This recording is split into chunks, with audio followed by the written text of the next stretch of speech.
Pastor D மோகன் அவர்கள் சபையில் 2006 ஆகஸ்ட் மாதம் 24 இரவு 7 மணி அளவில் கன்னத்தில் கட்டியோடு நடக்க முடியாமல் மரண பயத்தோடு ராயப்பேட்டையிலிருந்து சைதாப்பேட்டை வரை நடந்தே வந்தேன்.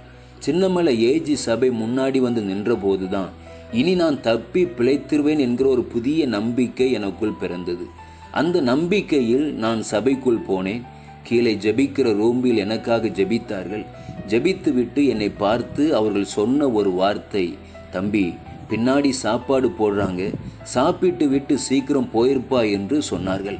சாக போறவனுக்கு எதுக்கு சாப்பாடு என்று நினைத்து கொண்டு சாப்பிடாமல் அழுது கொண்டு சபையை விட்டு வெளியேறினேன்.